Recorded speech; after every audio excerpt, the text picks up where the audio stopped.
Bon, aujourd'hui, on va donc parler de philosophie.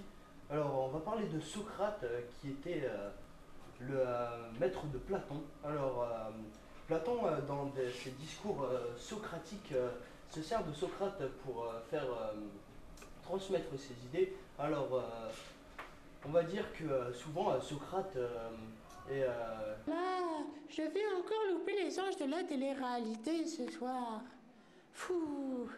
Je me demande vraiment comment Hugo va réagir quand Malicia va lui dire qu'il est amoureux d'elle. Oh là là là là.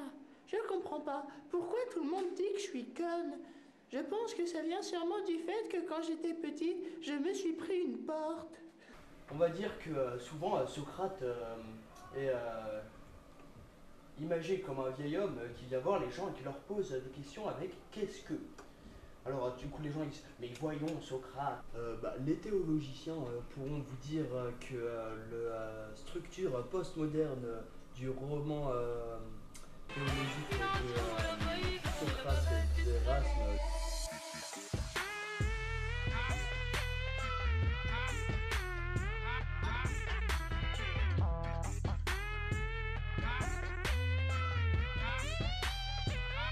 profondément ancrés dans les mémoires du jeune public seront une divergence d'esprit de quelques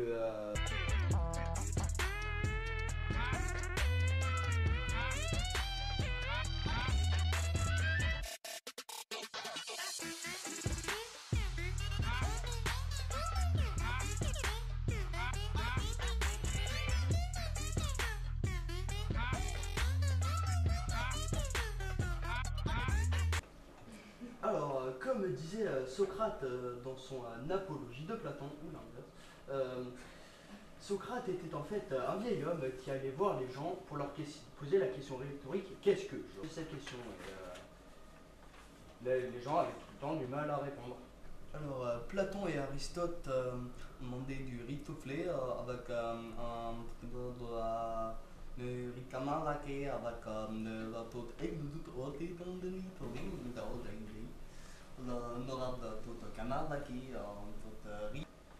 les gens avaient tout le temps du mal à répondre.